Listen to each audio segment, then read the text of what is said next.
So welcome We're everybody. up to 36 now. Whoop, sorry, 36 now. Great, great. Can I just Welcome remind everybody. everyone, if you're not speaking, to mute, please? Mom's got to stay here.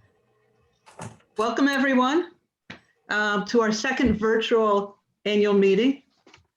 And we are happy to welcome seasoned members and new members. And today we're going to have an opportunity to review the work that we've done and to make decisions on where we go in the next year.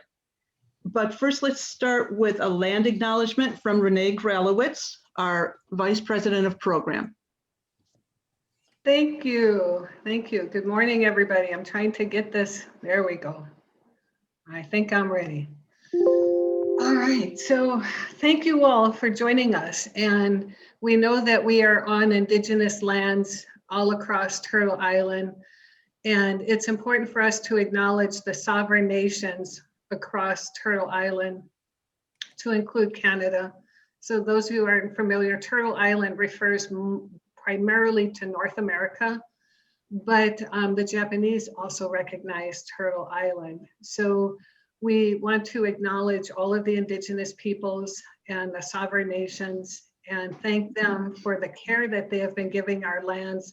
And here in Wisconsin, the tribes that are battling harmful resource extraction and pipelines, the pipeline 5 that's underneath the straits, the Mackinac Strait,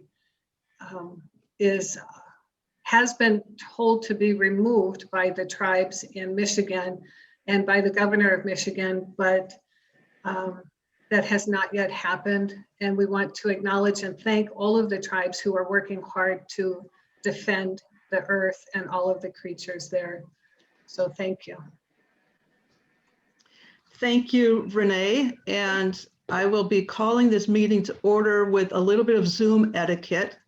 First, as somebody mentioned earlier, please keep your mics on mute during the meeting. If you want to make a motion or a second, we ask you to do this in the chat area. Also, if you have any questions or discussion that you would like to share, please place that in the chat area or raise your hand. This meeting is being recorded, which means that all comments in the chat, whether they're to the entire audience or private comments, are also being recorded.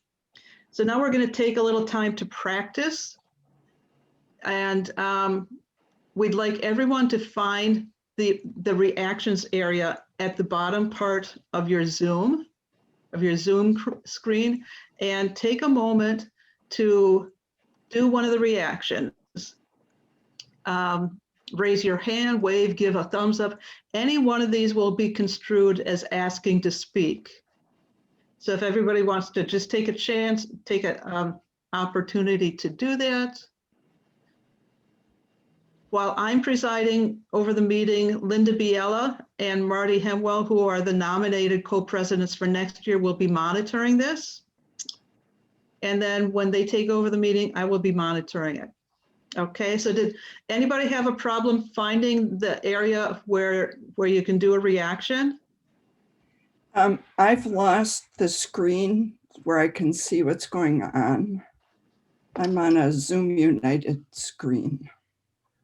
Okay, so Kathy, go up to where it says view on your screen and exit full screen.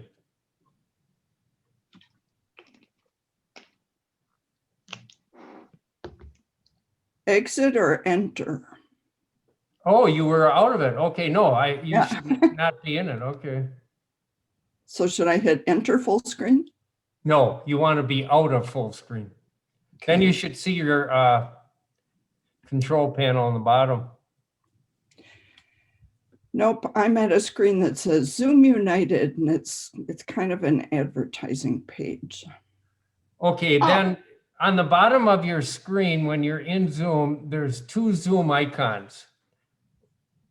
If you hover over that, you should see a choice of 2 screens.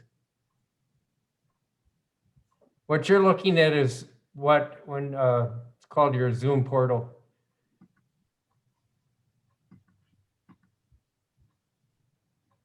But then choose the Zoom meeting. Yep. There's one called portal and one called meeting. No, I don't have any of that at the bottom. At the very bottom of your whole monitor, where you have the icons to Yep. start things. Okay. Or she has to exit full screen first. Maybe what she has is the little small screen. Can you find the little small screen of Zoom? You will see an Okay. image. I think I'm back. Okay. Okay, good. Thank you. Thank you. Sorry about that. Okay, thanks, Dave, Barb, and Lee Hyun. Anybody else who has problems with anything, just let us know, because we've got some people who can help out. Okay, we got a couple more tests that we're going to do. First, if you can, everybody can go to the bottom of your screen again and click on the area that says participants. And in that area, if you go to your name and go to the right, there's an option to raise your hand. Okay, and this is another way that we know that you would like to speak. Okay, so one more thing we need to practice. We will be voting by using Zoom polls, and Dave and Barb have created a test poll that we can use to practice taking a vote. Oh, So Dave is going to give us a test. okay. I poll. did not do that. I'm going to do it real quick for you. Okay, Hey, what? this is Nancy Jones. Just for people who are maybe on an iPad, a lot of their controls are going to be at the top, Oh, okay. and you can raise your hand in the reactions, but not in participants on an iPad. Thank you, Nancy. And Dave, just let us know when you're ready, and then we'll practice voting. We're almost there. Okay.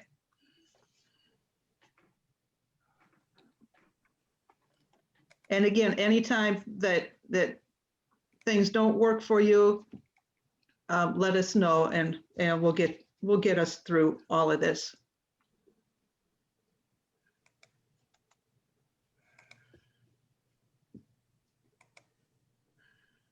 You can also lower your hand in the reactions if you want to get rid of the current raised hand.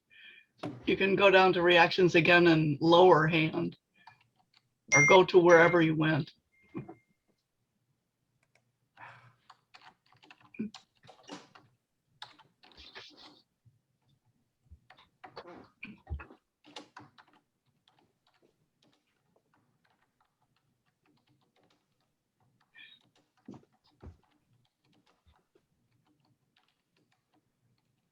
Barb, are we being taped? Yes. Yes.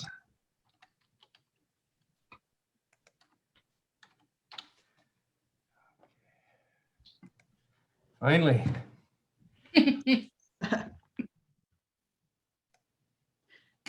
I don't know if anybody remembers last year. Okay, now everybody has a chance to react to this poll. So please click on your action, and then at the bottom, click on submit.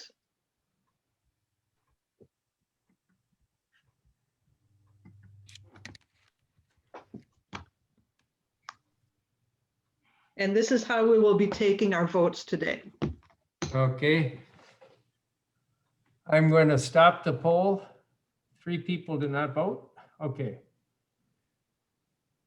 And here's the results. And we're done. Okay, thank you, Dave. Mm-hmm.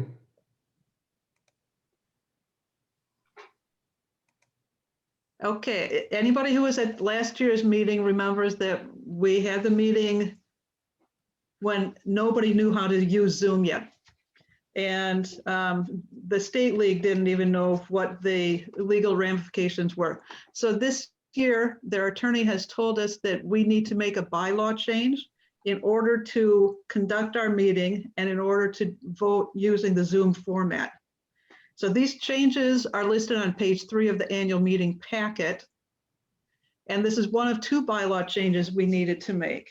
The other bylaw changes were mandated by the League of Women Voters of the United States, and they were passed at last year's National convention.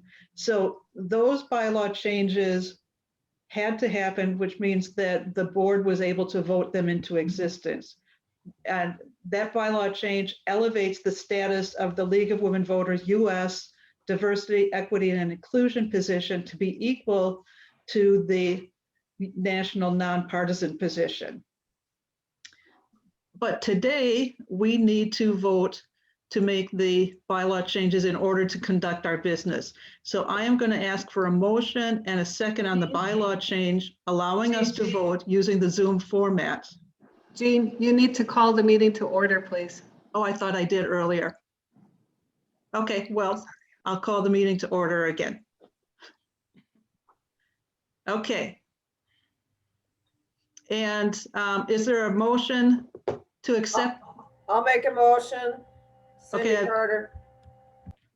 Okay, in the chat, we have Joy Perry and Denise Fenton.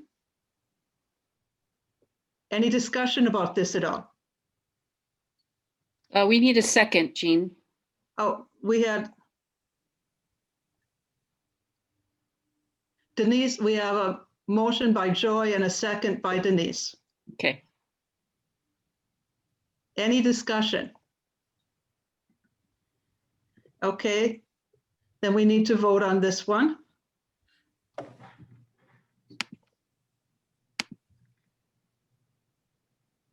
No fair, you all get to see how I vote.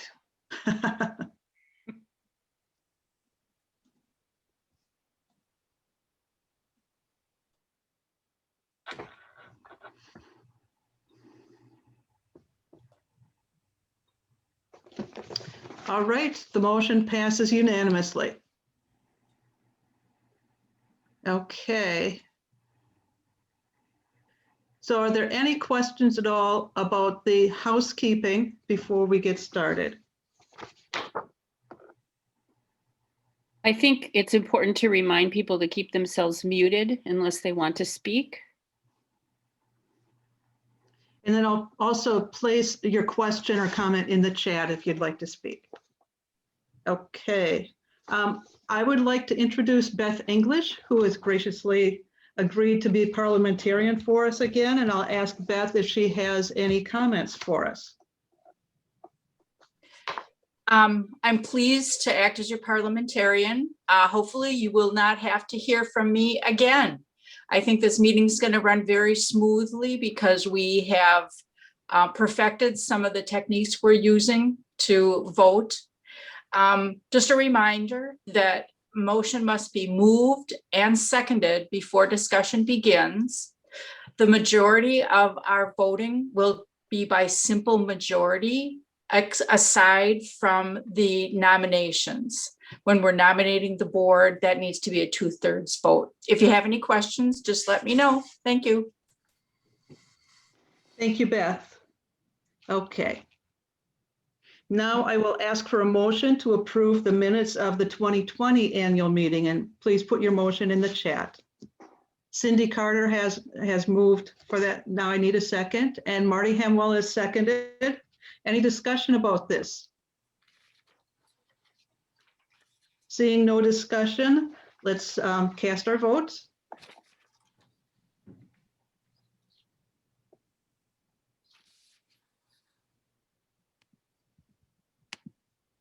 Jean, you asked for a motion and second to accept the minutes, and the vote here is for the adoption of the agenda.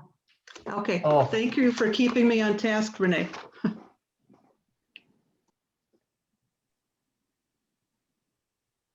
Okay.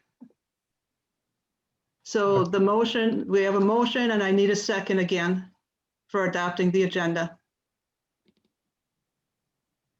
Okay, I'll have to relaunch the poll. Okay, do you have your second? I've got a second from Denise, yes. Okay, discussions, you want to do discussion? Any discussion? Okay, now let's vote on the correct vote that we're taking, the adoption of the agenda.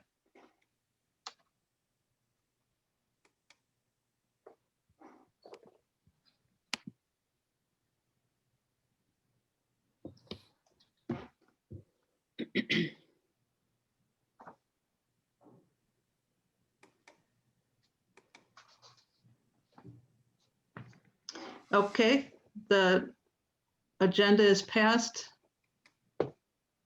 And now I will ask for a motion to accept the minutes. Denise Fenton has moved and I need a second. And Lihia Rivera is seconded. Any discussion on the minutes?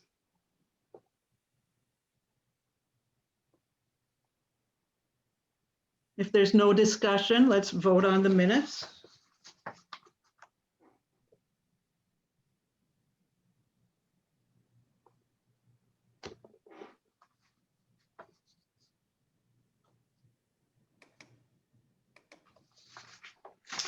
All right, the minutes are passed with 100% voting in favor. All right, thank you, everybody. Can we go back just a minute, please? Okay, we need to appoint readers for this year's annual meeting, for the minutes of this year's annual meeting. If you're willing to be a reader for the minutes, please place your name in the chat.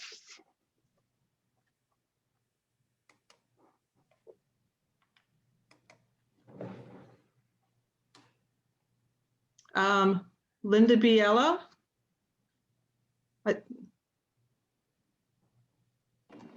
Jean, perhaps you should explain what readers do. Miriam Douglas has agreed. Let's see, we've got Miriam.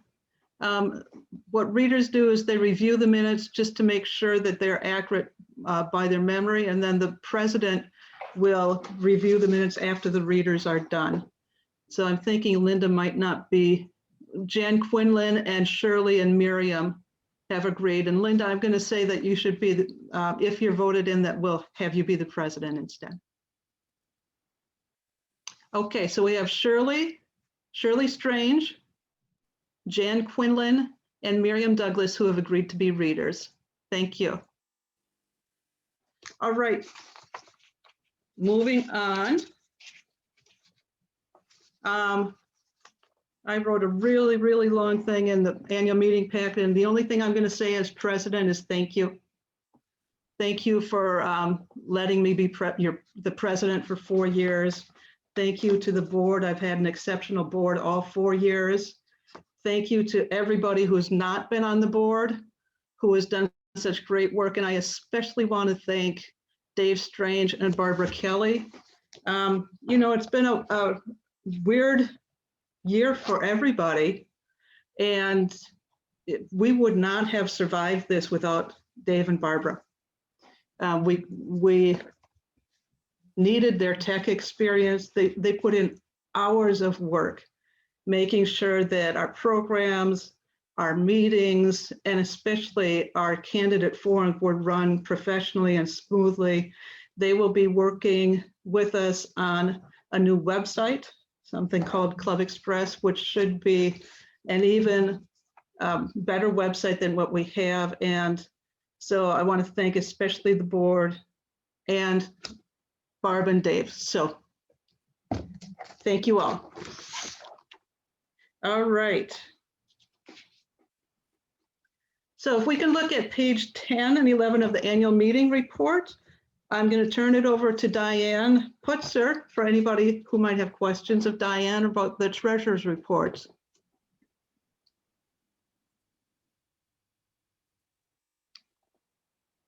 Good morning. Good morning, Diane. I have a lovely created by Jean button on this morning. Yes, on page 10 is the treasurer's report, and on page 11 is the actual numbers. This year was my first year as treasurer, so I learned a lot. Because we didn't do some things in person, we saved some money, but then we also spent money on some technology that we didn't know when we created the budget that we needed. So actually, it worked out really well. We ended up with a positive cash flow for the league of $7,000. And then we also are the fiscal record keepers for the 100th anniversary celebration. And this year they spent almost $10,000, part of which is $4,000 is part of a fee for this year's Women's Equality Day. I think that's basically it for the report.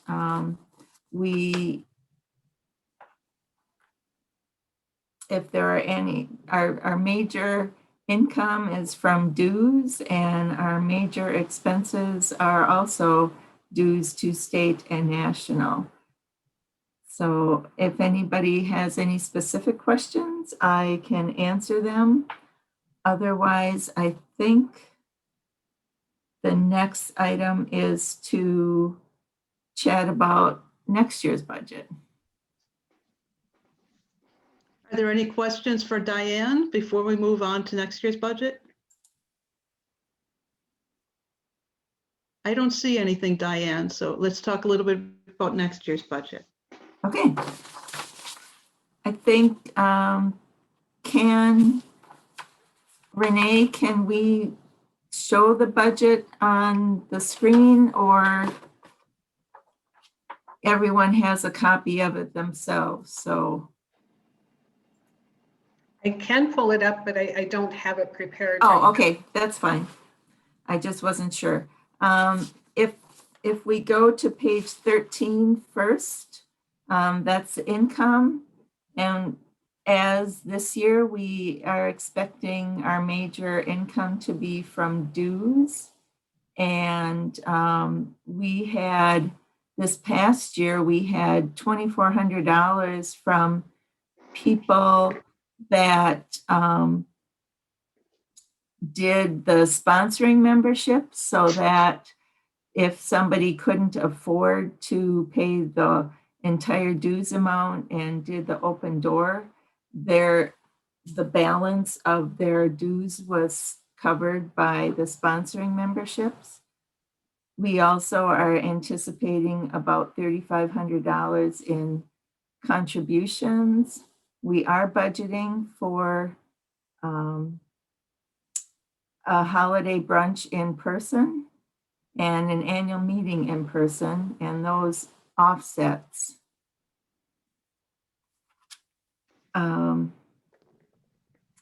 Then we also, if we need to, we have $5,000 in a CD that we can use for expenses. Okay, and Marty's question, if not all sponsoring, are they set aside? I think we have, since this was one of the first years of the sponsoring memberships, if we haven't used it, I believe we have for members, I believe we have just included that as direct income for the league, in anticipation that sponsoring, that we will get more sponsoring memberships in the future. And Marty, when we send out our membership letter, we clarified that in the letter that the sponsoring membership is to help other people be able to join and to help with other league expenses. And along those lines, the state league has agreed for every person that joins at a less than average membership, the state waives the state's fee for that. And they're gathering data to see how many more members we get as a result of having a lower membership fee. And they're going to petition National League to also waive the fees for anybody who has joined at a lower than regular rate. And so we're anticipating about $28,000 in income. If you can go to page 12 of the budget of the annual report package, our main expenses are from our national and state dues. And we also, on line 45, we don't really know what's happening with the national convention yet, but we do have some money budgeted for that. We also have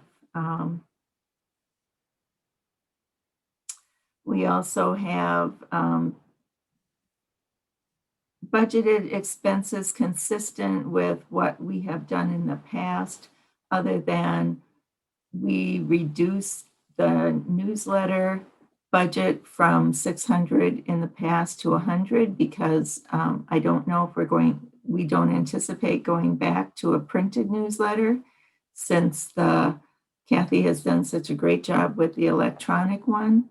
We also added a section for technology expenses where we show that our Club Express setup is going to be not quite $1,600, but on an ongoing basis, we'll be paying $300 rather for that. And then we're also continuing our Zoom subscription. And in case we don't know quite what's going to happen with the voter registration in Wisconsin, but if people can register online, voter services might purchase tablets for voter registration events, in which case we would need to have pay for Wi-Fi. Other expenses are pretty consistent with the previous years. So we're looking at balancing our budget or, having a slight surplus. And then, as I said, this year, because of reduced expenses, we had $7,000 extra that we will carry over as needed next year. So I don't know if there are any specific questions, please let me know. And I have a question. Go ahead. And there's another person who has their hand raised, but you answered my question with regard to the sponsoring membership. If you don't need the money, you use it in other ways. My question is, does the membership know that the money will be used otherwise if they are giving more money for sponsorship? And I'm just wondering if we need to be transparent about that. Shirley, I'm going to answer that one. This is Jean. Mm-hmm. Since we've started this program, we've made it clear in the membership letter that the money will go to either offset the costs of the Open Door membership or to help with any other league expenses as needed. Excellent. Good. Thank you. Okay, and I see both Cindy Falone and Kathy Voigt have their hands raised, but I don't know if they have questions or just didn't lower their hands. Oh, sorry, this is Cindy. I must not have lowered my hand. I'll fix that. Okay. And Kathy? I think that could have been from her issue before. Okay. Any other questions for Diane at all?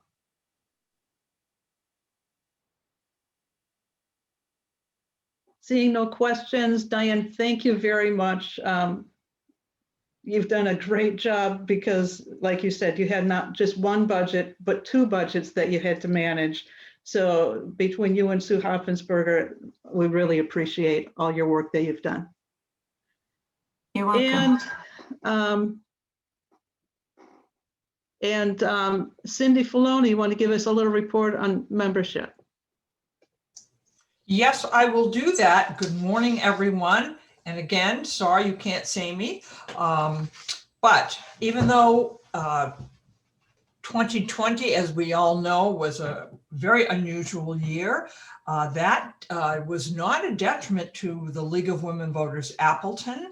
We did add 17 new members in 2020, which we ended the year with 146 members, which is an all-time, well, it's a record since I have been involved in League. This was our second year of this new dues structure, which people have been discussing, but I'm so thrilled with this because, one, we have an amazing number of generous members in our league who are willing and able to help fund members who, for whatever reason, cannot pay the entire amount. And obviously, when it comes to DEI, sometimes people don't think of financial need as an aspect of DEI, but it certainly is. So by offering an open membership category where an individual pays what they are comfortable paying, to me, that is a giant step forward for us to include women and men who cannot afford that $75. I want to very much thank my membership committee. We did Zoom orientations for new members via Zoom or one-on-one if people couldn't make an actual meeting. So that worked out great. And you will see that after my report, we have listed all members in our league. We have a person's name, where they live, and an email. There's no personal information as far as address or anything, but you can also see that we have a very diverse geographic membership. The majority certainly are in Appleton, but many of those that say Appleton are actually Grand Chute.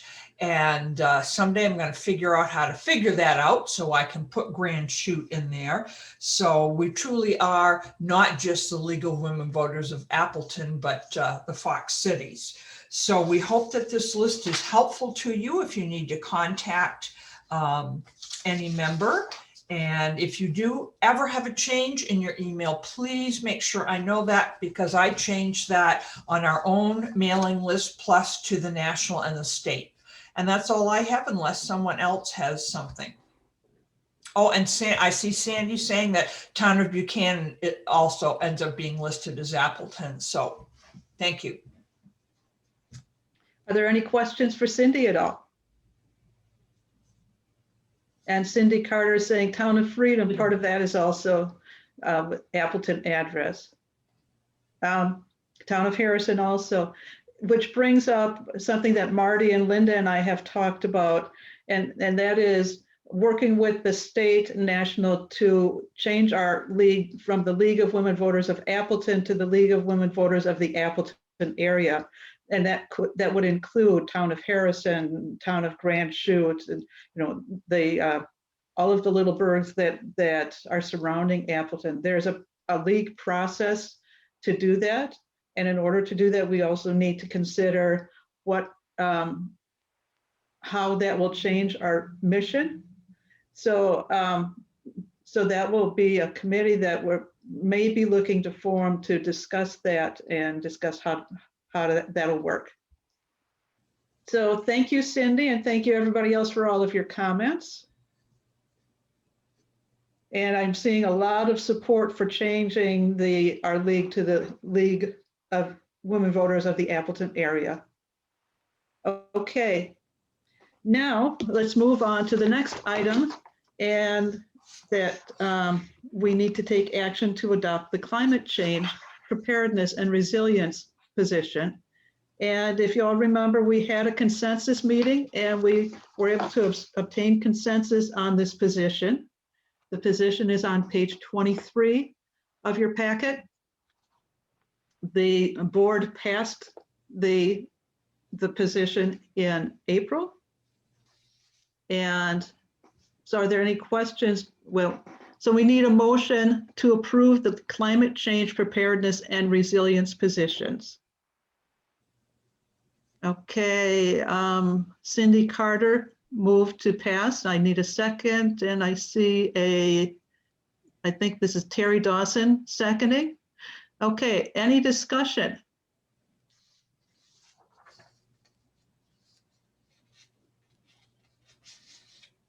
Okay, I see no discussion in the chat room for this, so let's vote on this climate change position.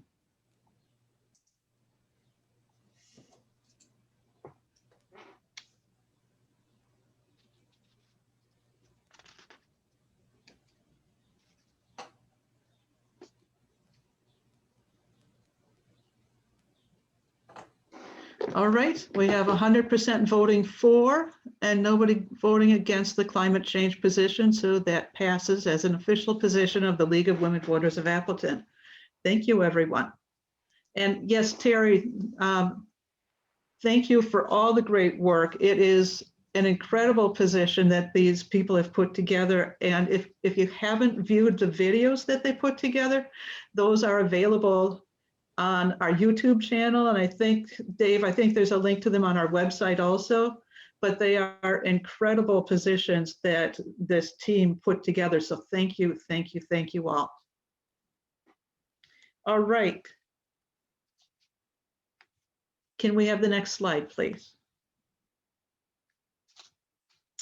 All right, I am going to ask Renee Grelowitz to talk about our Lively Issues meeting, and this is on page 33 in your packet, and explain the process for how we came to our proposed study for next year. Renee? Wow, thank you. The Lively Issues meeting we had was so exhilarating. It was really enjoyable to listen to the passion and the concerns that we have about our communities. So thank you all for joining us with that. And the number one issue that came forward undoubtedly was safe, affordable, and available housing, especially with the eviction levels that are anticipated now that the COVID moratoriums have been released. We looked at the housing issues, and our league has a number of strong housing issues, many of which we just approved from the climate change and resilience study. So looking at the issues, the positions that have been approved, we think we have enough positions that we can advocate for safe, affordable, and available housing in our area. So the second highest topic of conversation was racial disparities. And under racial disparities, we wanted to look at local police policing. We wanted to look at the judicial system under DEI, and that included juvenile justice and how our marginalized communities are treated. Racial issues included healthcare accessibility. Many people also talked about local white privilege and bringing that to the forefront of conversations and asking what does that mean, and becoming more educated on that. So when we put all of those racial issue topics in one area, it came up to 16 votes, the second highest vote getter we had. And the third highest vote was civil discourse. And under civil discourse, I included a number of topics that were brought up about having conversations that cross political divides, and how do we deal with misinformation that's boldly presented. What I am proposed then is that racial disparities become the area of study for 2021-22, and that civil discourse becomes the primary focus for programming and education for 21-22. Do you have questions? And if there are questions, I can't see the chat room, so. Are there any questions at all for Renee? Okay, can you go to the next slide, Renee? Irene is raising her hand. Okay, thank you. Irene?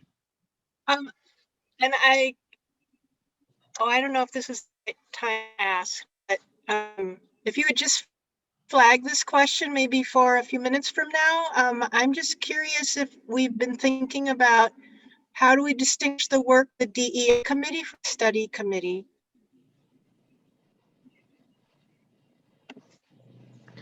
The DEI committee will be included in some of the things that are going to happen, but I believe that we wanted to keep the DEI committee focused on other issues because, as we know, these studies can get very in-depth and very broad. And I anticipate many people on the DEI committee perhaps joining in on the study. So good question, and we'll hold on to that one. So the board recommended the racial disparity study for 21-22, and that's page 33 of the packet.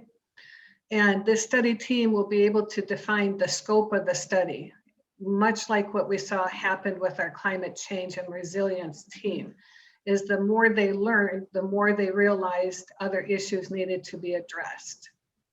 And so this is the proposal for the body. Okay, Beth English has a question. Her first question is do you see gaps in DEI? And Beth, I assume you mean in the positions? Yes. Okay. And the second question is this a study or an action? And I'm gonna let Renee talk a little bit about that because she did research state, national, and local positions as part of this. And then I'll respond to Renee too. So can you talk a little bit about your research, Renee? Absolutely. So when I reviewed the state, local, and national positions, there was always the generalized, we advocate for equality, regardless of race, class, gender, sexual orientation, the whole gamut, the basic broad statement that our politicians use. But when we were looking at how we could advocate and use our positions for things like health, there wasn't really anything of substance to put forward.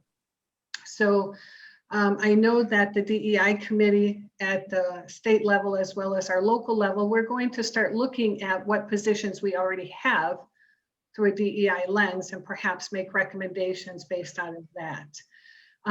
This has to be an action item. The study team has to come forward with actionable items. So that was also directed by the board.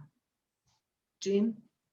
Okay, and to expand on what Renee said, the state has a committee, the Community Alliances Committee, which is composed of members from leagues around the state, and we discuss areas that we are working and struggling in the DEI area. One of the things that came up at our meeting yesterday was the need to review all of our positions through a DEI lens. Okay, so that's coming from the state, and that will be, I believe, a formal recommendation once it gets through this committee.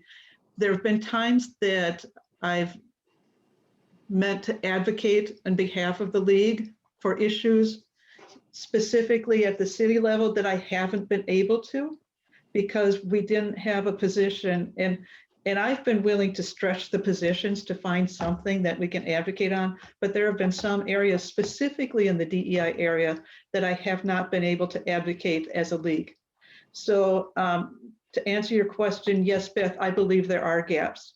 And I believe that this would be a study, but as the board recommended, it has to be an actionable study. It has to be not just we're going to look for things to complain about, but we're going to look for things that we can do action on. Does that answer your question, Beth?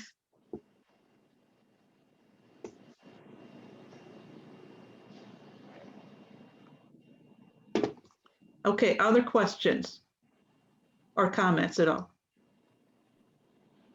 Cindy Carter and Lihia both have their hands up. Cindy? Thank you, Linda. Yeah, I would just like to say that when we're using acronyms, we should at least at one point spell it all out. And then, Thank you. And then use the acronyms. I know that's something we talked about when we were doing our climate study because a lot of people don't know these things. So at least at one point you should spell it out and then use the acronyms. Thank you. We're talking about diversity, equity, and inclusion. Thank you. And Lihia. Yes, I highly support what Renee clarified about taking more specific study and action around the top issues of regarding this. I was just wondering that racial is just one aspect of diversity in our area. I also happen to know that the LGBTQ community has been under significant harassment in our area. In fact, the minister of the Unitarian Universalist Church leaving our fellowship and moving out of the area, they experience every kind of harassment because they are a biracial couple with Black children, and they are a lesbian couple to boot. So I think we clearly have some issues to deal with in our community, and they live north of College Avenue in Appleton City proper. That seems to be a significant issue. Could that be added to the scope? Lihia, you're talking about intersectionality, and that is so crucial to the studies of what's going on. And I agree with you that we can't be narrow-minded on how we approach these, but I am not familiar with, I'm ignorant of this process of amending something at this time. Jean?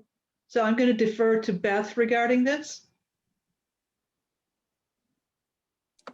I think what you can do is have somebody move to change the name of the study.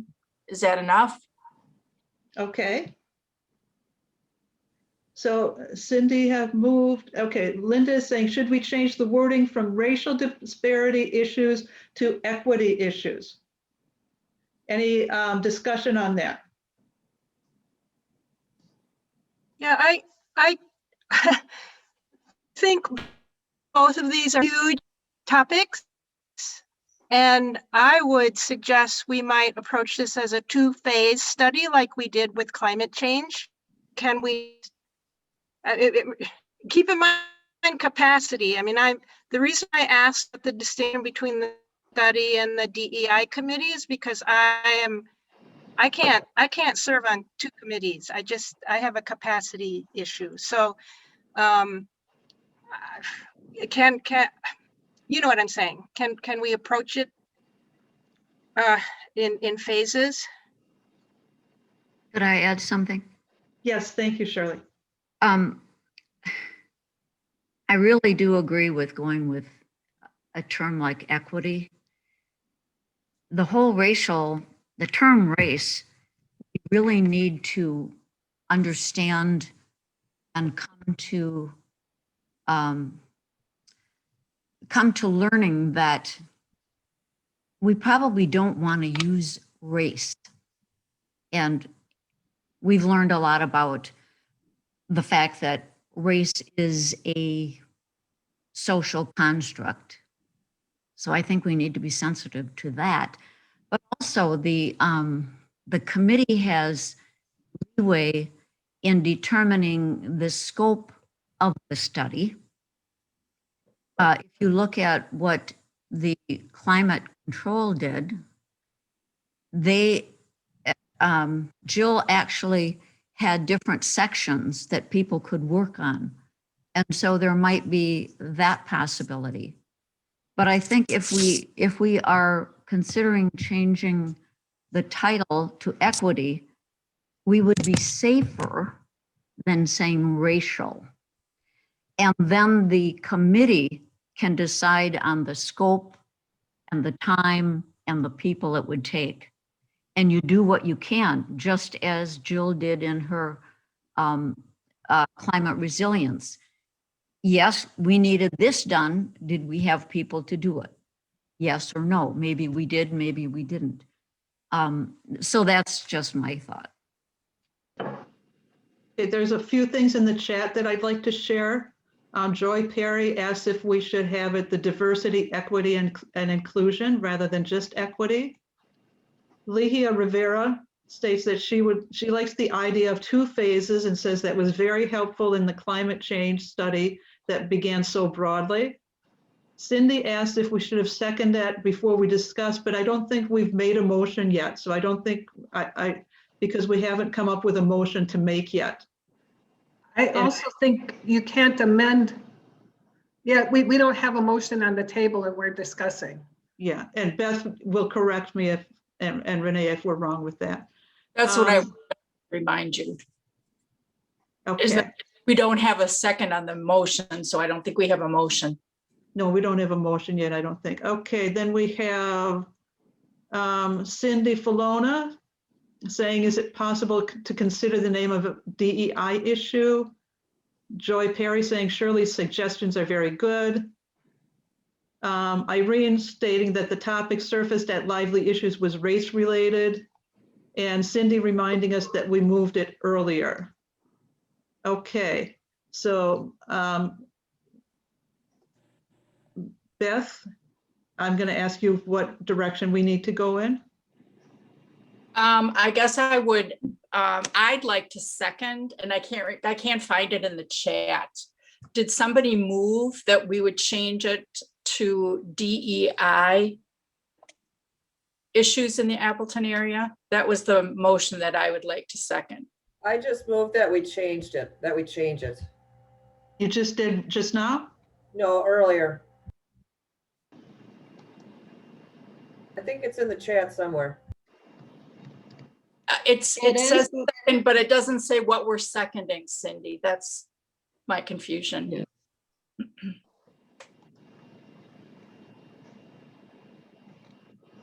Okay, so what is the motion? I moved it after one of your comments, Beth. That's a good explanation. Reminder, we will need committee members for the study. Then I moved that we change it. Wouldn't we need to have somebody move the adoption, have someone move the adoption of the study report and then have that seconded and then have someone amend the topic of the study report and then vote on the amendment and then vote on the motion? That might be true, Diane. It would be, I think it might be cleaner that way. Yeah. Jeannie, does Dave already have the motion on a poll that we could vote to accept the recommended program? Well, I don't think we want to vote to accept the recommend. Well, he's probably got that, but we would need. Jump in? It sounds like you want to change the wording and there's nothing outstanding for me to launch the existing poll because we're moving from that. I just created a new poll that will say, motion is to approve the board recommended study of diversity, equity, and inclusion in the Appleton area.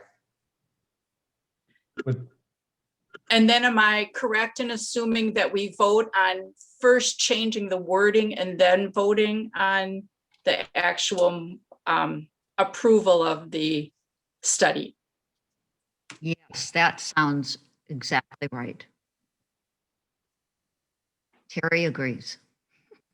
I have a question though. I got lost in this conversation. We did not have a second to the primary motion. So the primary motion was never really on the floor for discussion, if I'm correct.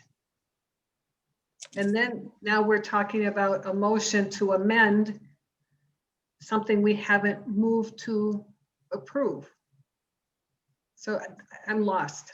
No, that's very, very complicated. And I think you have that absolutely right.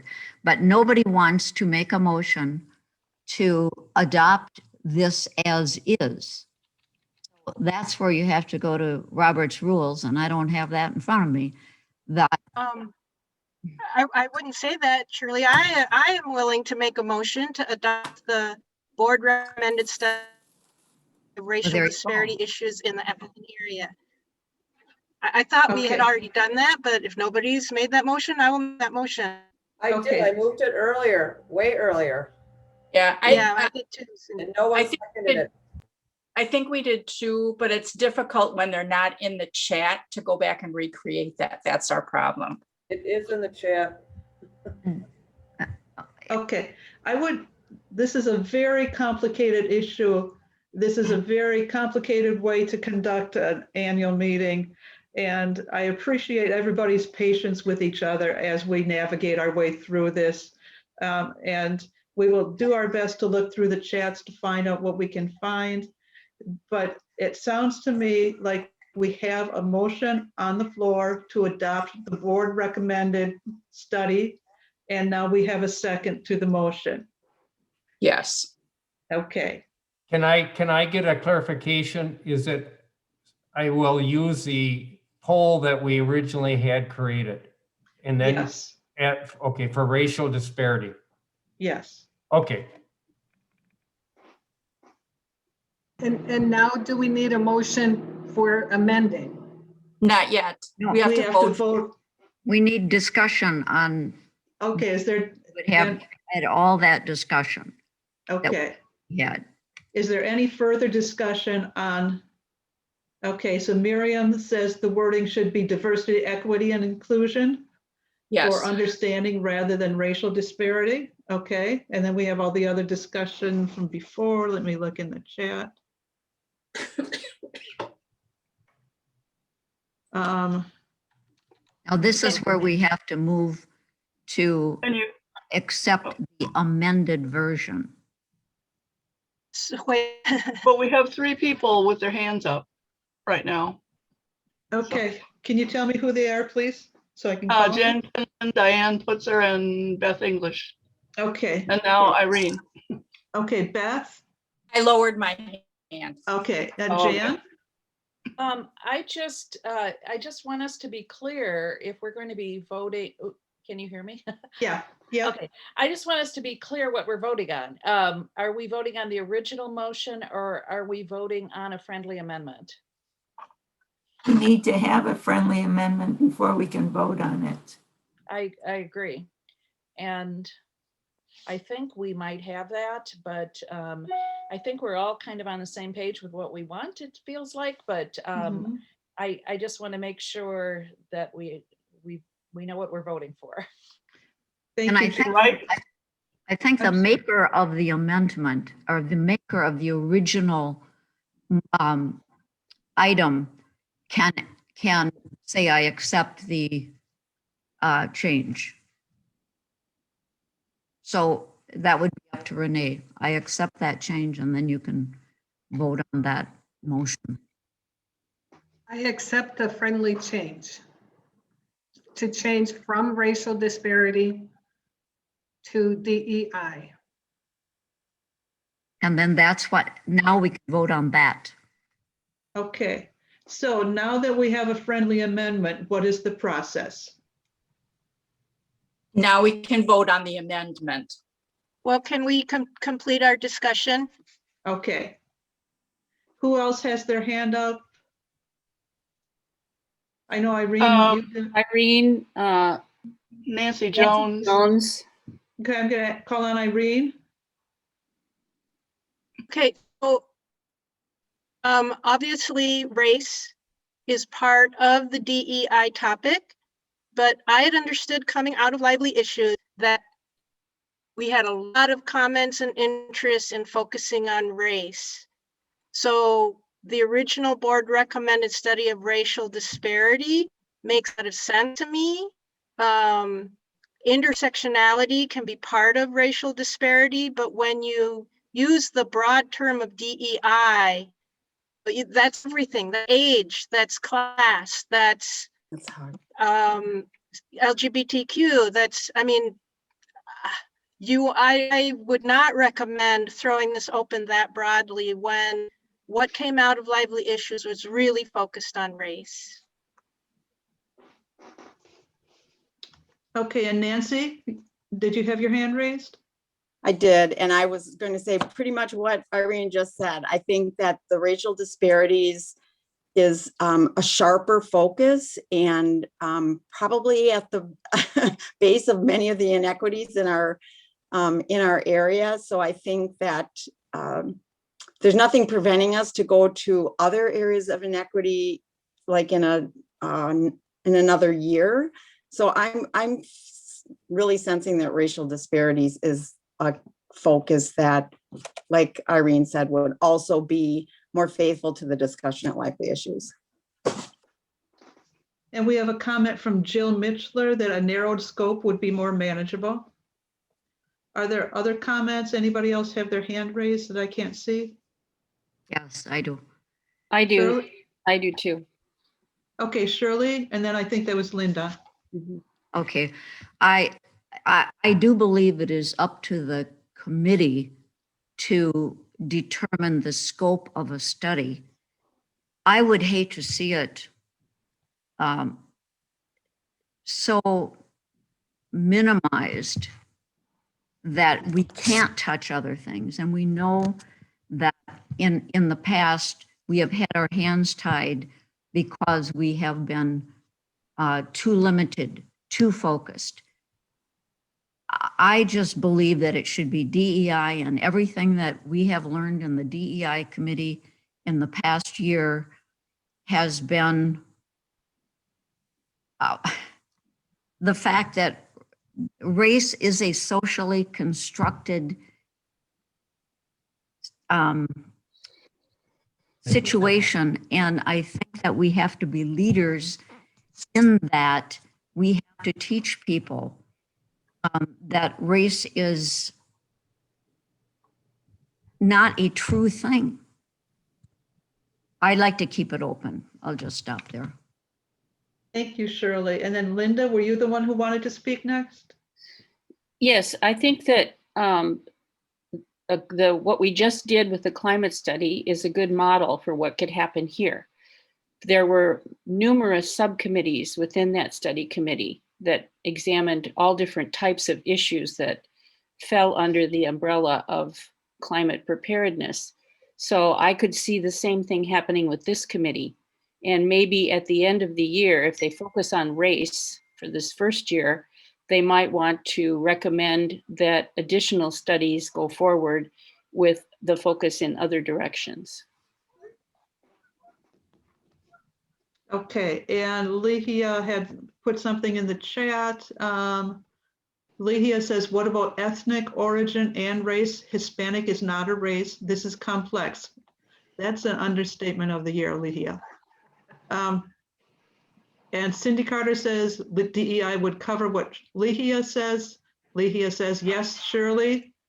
Irene says racial disparity is a large issue itself, plus something that the League of Women Voters doesn't really have local information about. And then Renee would like to speak. Yes, thank you. I can't raise my hand when I'm sharing my screen, so I thank you. I absolutely agree that race was the issue on Lively Issues. It really was the dominating topic of conversation that was even part of housing. And I also agree, if we go and start using diversity, equity, and inclusion, that is a very, very broad, and that could really take off. But I trust that whoever becomes the committee chair, and I trust the committee of the study to honor the idea that racial disparity is a key issue here in Appleton, and that because the committee has the ability to define the scope and focus of the study, I am willing to accept the use of DEI, the substitution of DEI for racial disparity. Because as Lehia pointed out, and Shirley keeps saying, that the social construct of race has mixed messages. It means different things depending upon what issue is being brought up. So while I absolutely support what Irene is saying, that the issue clearly was race, the issue clearly is race across the United States, I trust that the committee, while they are focusing their study, will honor that And so I am accepting the DEI substitution. Thank you, Renee. And Cindy Filona and Jim Bowman both have questions or comments. So Cindy? Thank you. I basically want to echo what several of you have said, especially what you just said, Renee. I do feel it should be DEI, one, because our national has just made that a major part of our mission. And like so many issues, if education were a study, we don't study every single aspect of education or climate change. And I would agree if that the initial study should be around the concept of race or whatever we want to call it. But I really like DEI as a title. Thank you. Thank you, Cindy. And Jim? Yeah, thank you, Gina. In the Appleton Area School District, we're trying to move away from the use of the word race or racial, just because of the points that have been made here. It is biologically invalid now. If we refer to what we used to call racial, we now use the phrase people of color, because really it's only a skin color that differentiates them from everybody else. So Renee's point is probably a practical way to go, to insert DEI in the resolution, with the understanding that we'd focus on people of color. Thank you, Jim. And then a comment from Nancy Jones.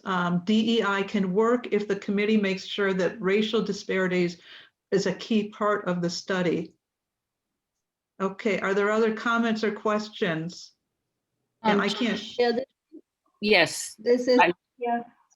Go ahead, Linda.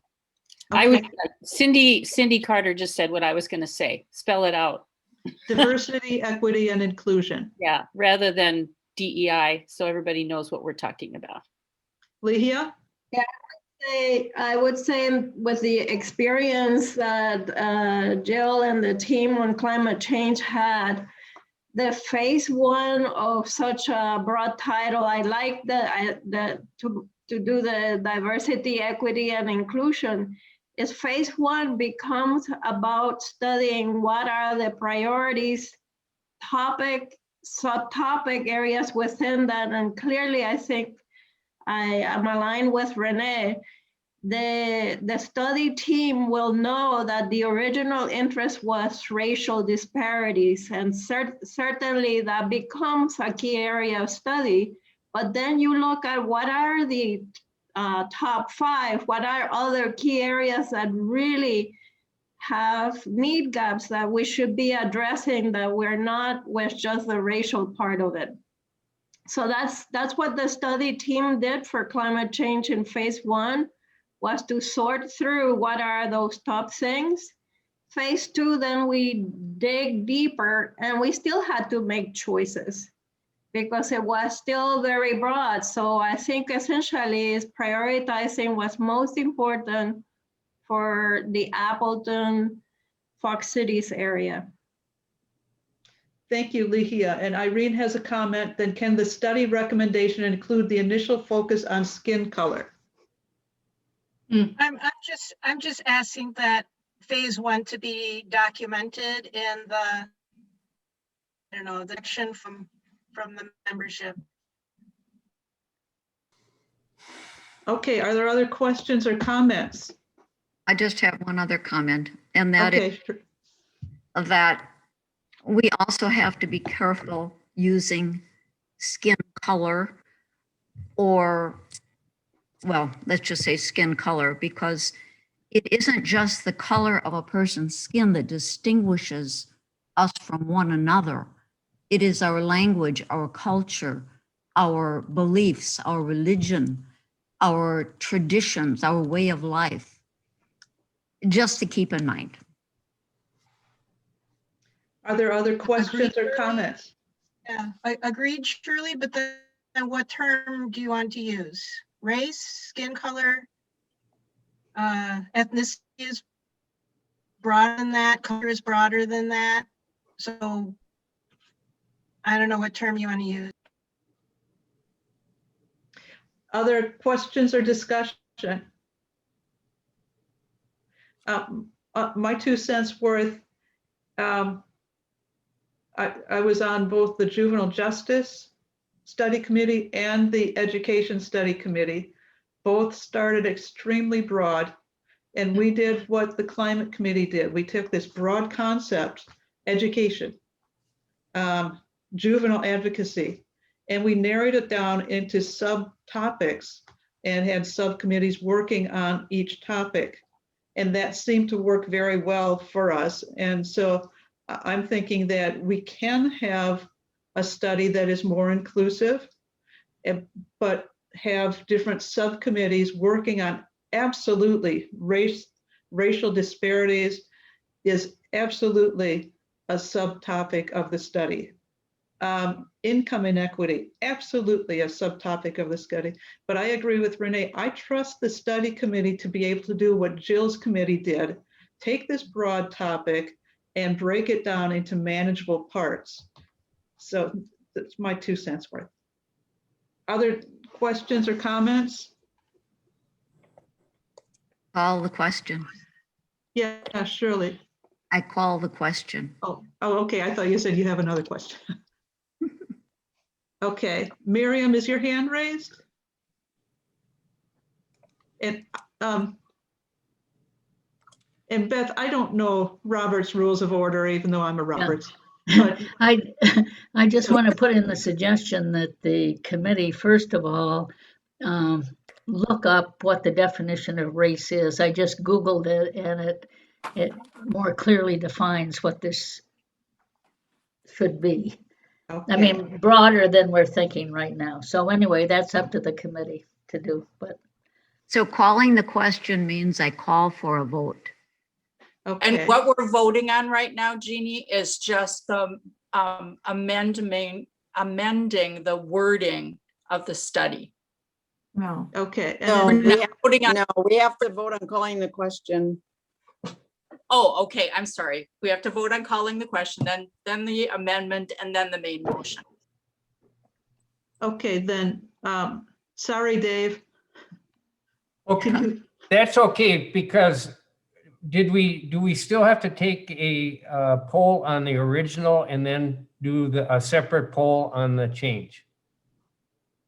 No. So if I may, I already accepted the friendly amendment to change it to DEI. Okay. So Beth, I'm not sure that we vote on the original motion anymore. Because no. I accepted it. You do not.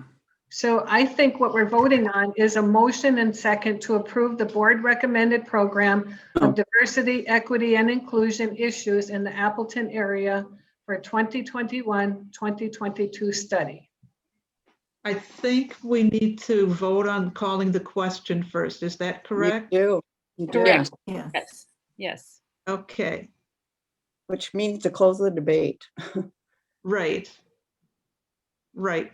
So do we need, so that's the poll I need you to create, Dave, is calling the question.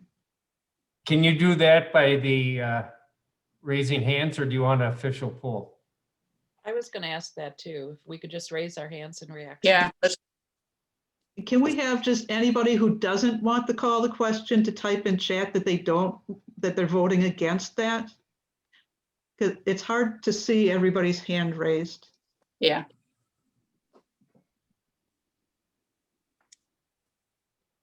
Okay, and Diane says 2/3 need to pass.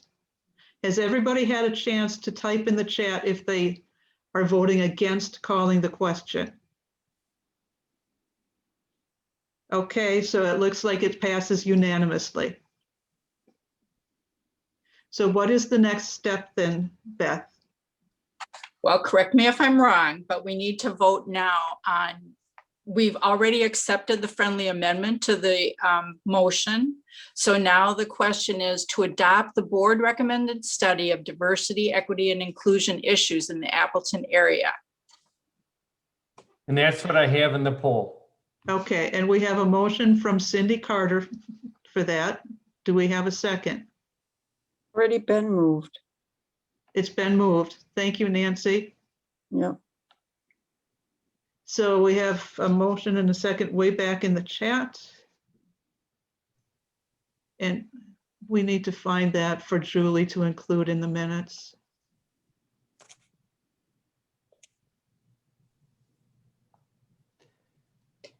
And I am Lydia, saving the chat, so Okay, I will send that to Julie when we're done. I see Okay. Nancy Jones as a second. okay. So we have a motion- Irene moved it originally.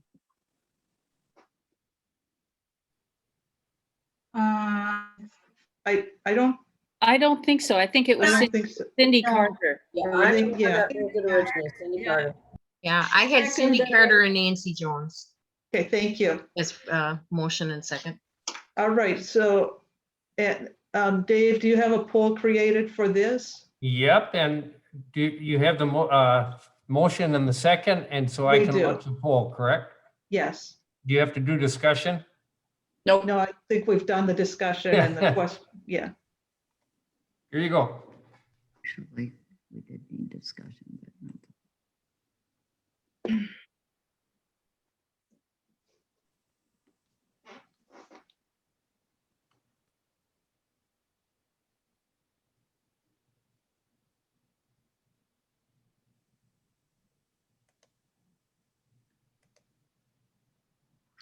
All right, we have a 97% voting in favor of this and 3% voting against. So the friendly amendment to the recommendation is passed.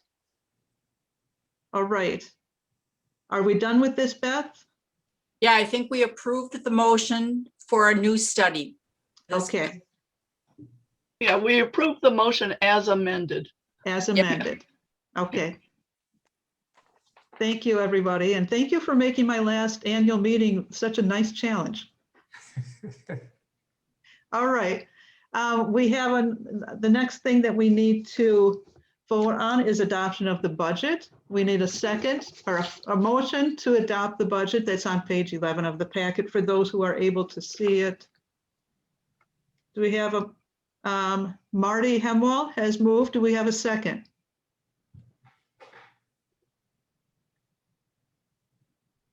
Denise Fenton or Jan Quinlan has seconded. Dave, can we put up the poll to vote?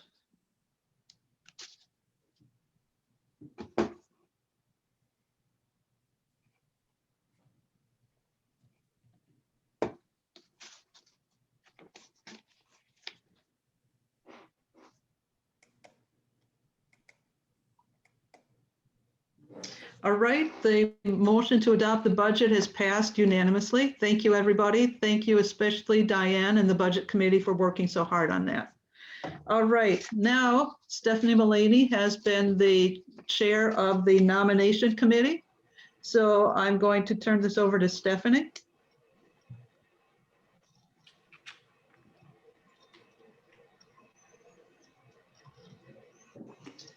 All right.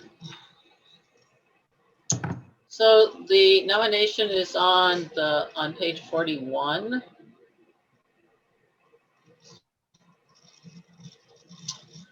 Oops.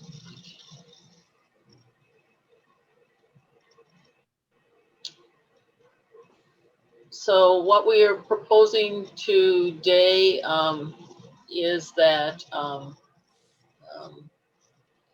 to be elected to two-year term is co-president Linda Viella, can't speak today, Marty Hemwall. Vice President of Action is Jan Quinwell. Secretary Julie Evers, and the Director of Diversity and Equity and Inclusion is Jeannie Roberts, and Director of Voter Education and Turnout Jackie Komaszewski, and Director of Membership Cindy Falona. Would you like anything more on that? No, I don't think so. Okay. Beth, is it at this point that I ask for nominations from the floor? Yes. Okay. Are there any nominations from the floor for board positions?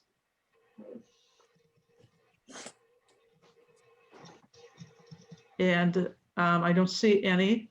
So then we need a motion to approve the nomination. Cindy Carter moves, and is there a second?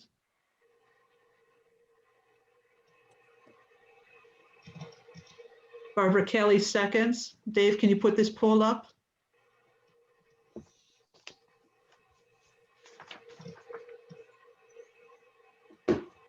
Is there discussion? Oh, I'm sorry. Is there any discussion for this? I'm wondering if that slate should include Director of Communications and Technology. That's a continuing position, Kathy, Okay, I think. okay. Yeah. Same with Brian then as well. Yeah, this is the second of your 2-year Right. position. You want me to relaunch that poll, Jean? Yes, please. Okay. So the ones that we're voting on are any people who are renewing their positions, or it's a new position. Thank you. Uh-huh.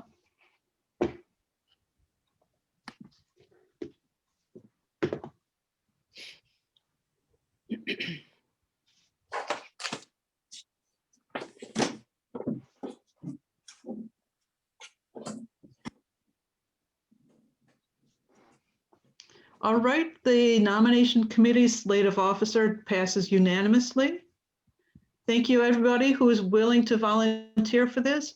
I'm going to turn this over to Marty and Linda as your new co-presidents. And just a reminder that we will need volunteers for the study committee. So please let Renee Grelowitz know if you are interested in volunteering to be on the study committee, and especially if you are interested to chair the committee or co-chair it. So thank you, Linda and Marty, and I turn it over to you. Okay, thank you, Jean. And at this time, I'm going to ask Dave to make me a co-host. I'd like to share my screen because, Jean, we're not done with you. We have a you can share your I thought I screen, was Linda. done.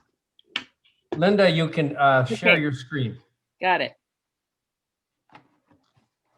Okay, so we have a few things that we'd like to say to you, Jean, because you have been an extraordinary president.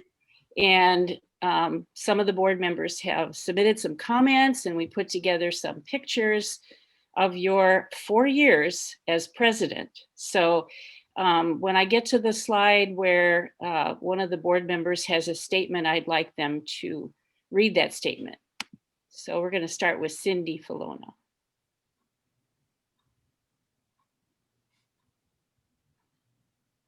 Cindy? Sorry, it was that mute problem. Sorry. Jean Roberts is a person who speaks softly but carries a big stick. Without raising her voice or coming on strong, Jean has been a force for good within the League of Women Voters and the Fox Cities communities. Jean has that intuitive sense to get to the heart of a problem, listen to all voices, and bring people to a consensus. It's been a privilege to serve on the board for League of Women Voters during her tenure as president. I look forward to our continuing advocacy for League issues as well as her friendship. Thank you, Jean. Okay. Brian? Hey, am my sound okay? Yeah, we can hear you. Okay, sometimes mine cops out on it. So at the holiday gathering, I mentioned Festivus, and I said I had a lot of grievances and I was going to share them with you. Now I've got something nice to say, Jeannie, and I'm going to share them with you. You're going to hear it. So the League's most prized possession is our credibility with voters. In my work with this outside civil discussion group, it comes through loud and clear to me. And it's hard-earned and easily lost. Our credibility rests on our shared value of nonpartisanship. And you have been the face of our league and a model to us on demonstrating and maintaining those values. So thank you very much. Thank you, Brian. Renee?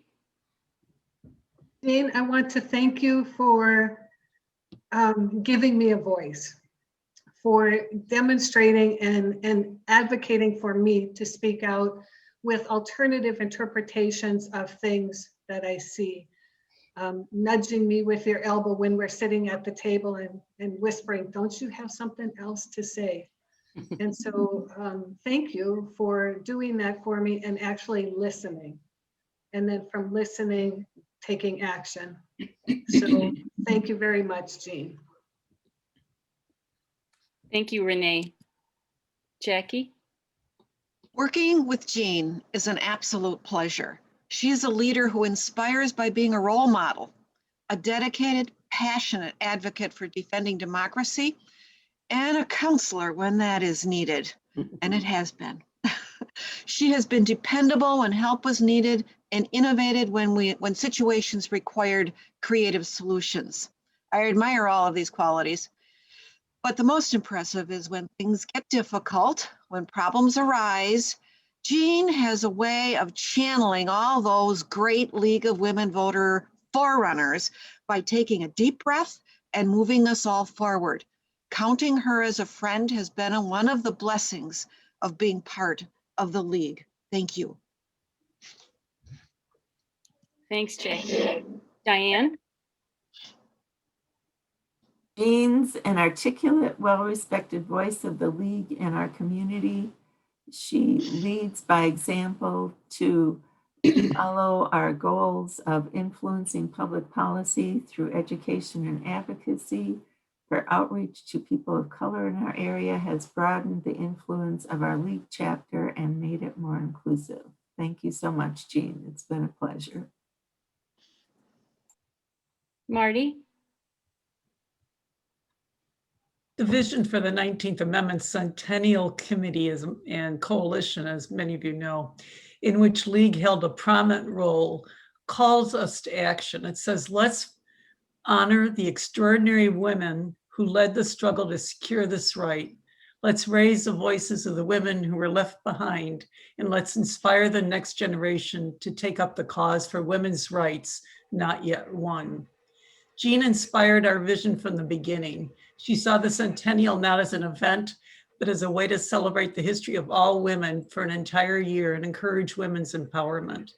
In the centennial work and in the League, Jean has worked tirelessly to praise the women on whose shoulders we stand and to reach out to women from our diverse communities and age groups as we go forward.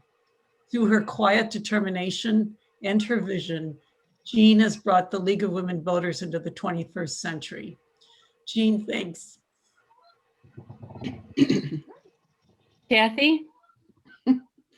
Well, as I thought about how to craft a message of thanks and appreciation to Jean, I just started thinking about all different words that could go in that message and what described Jean and the impact she's had both on the League and on me personally. And as I sat there, I looked over and here sat the Super Scrabble board. So here are some of the words. So many describe Jean, how the League inspires her and how she guides the League. Even using this board, I ran out of letters.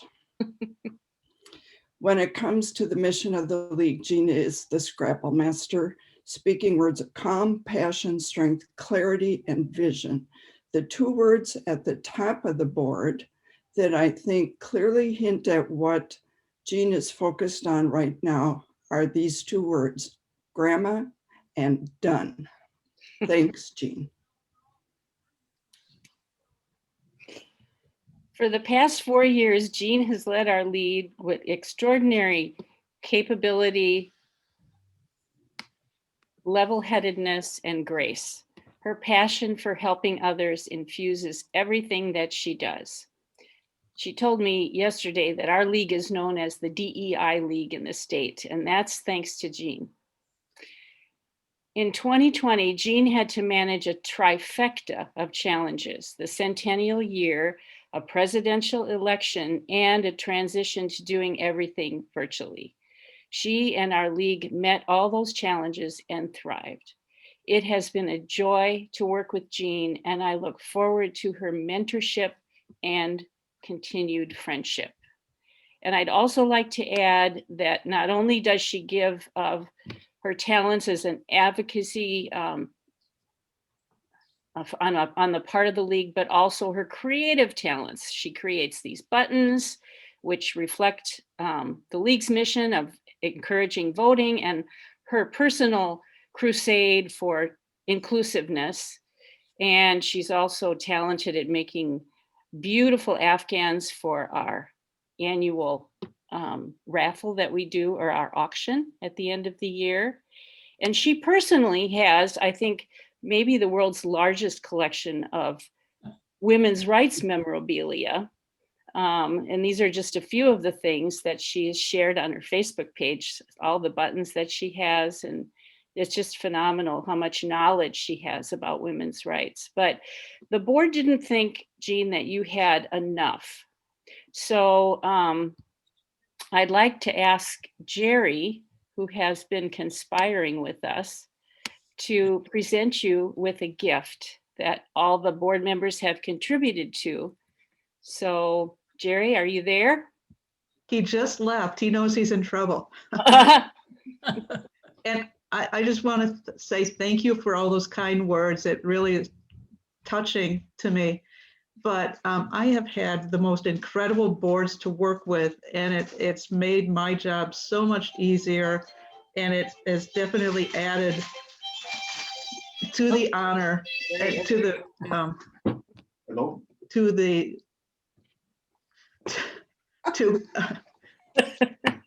everything that we've done. So thank you, board members, and thank you everybody else who has volunteered. And Linda and Marty are going to be exceptional.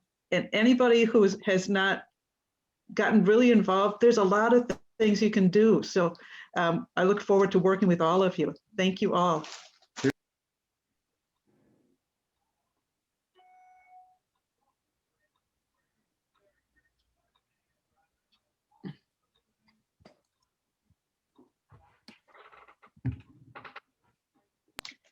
Thank you all. I don't know if you can see this, a great basket full of goodies with women's suffrage issues. Thank you, thank you, thank you. And Linda, I'm not even close to having the biggest collection. But thank you. One of the biggest for sure. At least in Appleton. Yeah. I propose a round of applause virtually. Yay. Yes. Okay, let's get back to finishing up our meeting. And so we, at this time, we need to solicit advice to the board from all of you. I think it's a credit to Jean, I'm going to advance to that slide, that it takes two of us to take her place. So Marty and I will be, I'm sure, leaning on Jean quite a bit to advise us as we go forward, but we're both, I think, really looking forward to the challenge and carrying on the good work that she has done. So anybody have advice to the board?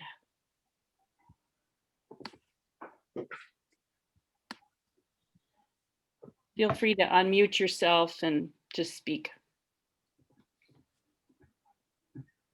I'll just say the Wisconsin motto, forward. My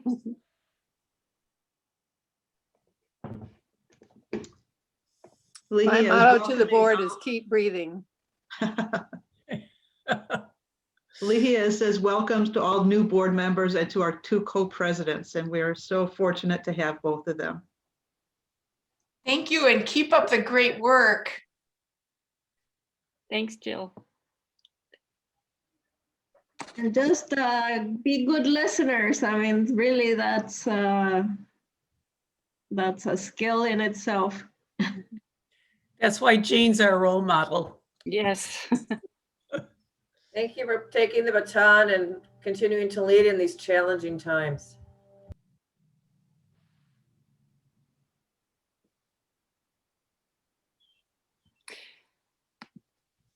Well, before we adjourn, we did want to call your attention to a couple of things coming up.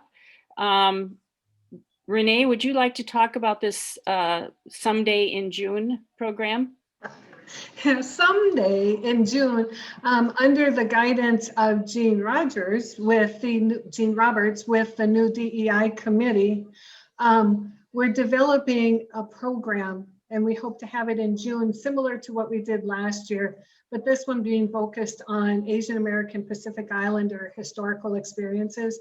So an educational program that may be both in person and virtual at the same time. Sounds great. Thank you. Marty, you wanted to tell us about Women's Equality Day, which is going to be in person. Yeah, we're taking a big leap in August, and unless something major changes, intend to have it in person, though, as safely as we can, either outside or in a place where we can be socially distant if need be. However, we do want to have this be celebratory. We felt that last year robbed women of the 100th anniversary celebration that we really had planned. And though we rallied and had a lot of fun doing the video, this is really going to be our chance to come together. And I hope attract lots of women in the community. So many thanks to Sue Silton and her committee that have been working on this for more than a year and ended up having to plan 2 Women's Equality Days rather than 1. She's hard at work at it again. She's not here today, is that correct? I don't think so. Okay. I just wanted to make sure I wasn't taking her voice here.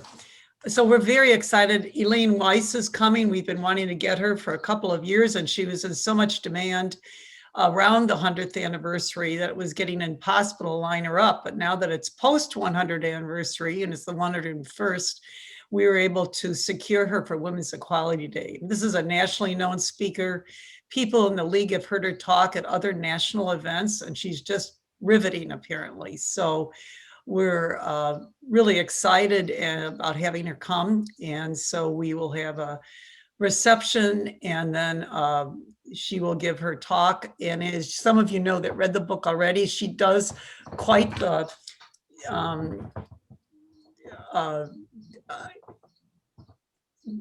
keeps you on the edge of her seat with her story of the last few days before the 19th Amendment was passed in Tennessee. So it really is going to be a great event. And then she will do book signing. So either bring your books or we'll be selling books. We haven't figured out all the details.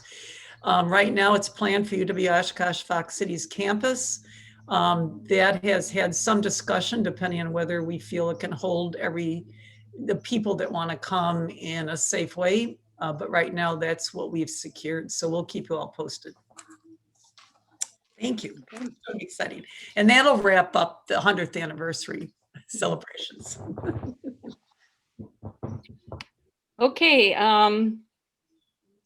Unless there's anything else that anybody has to share, I guess we can consider a motion to adjourn at this time.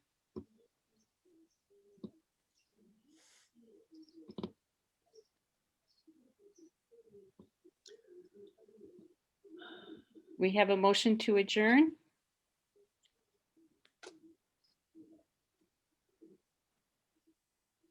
I can't see the chat, so. We have a second. Okay. All right. Yeah, we do. Okay. And Dave, do we have a poll on this or do we just voice vote? Oh, we do. Okay. Okay. I don't have, I can't vote. I thought I would point out that for those of you that haven't been to a lot of our annual meetings except virtually during the pandemic last year and this year, it's a lot more fun in person than it is on Zoom. You actually get to talk to people and get to know people. So I encourage you not to give up on us due to Zoom annual meetings. Right. Yeah. And a lot easier and less stressful too. Mm-hmm. Yeah. Yes.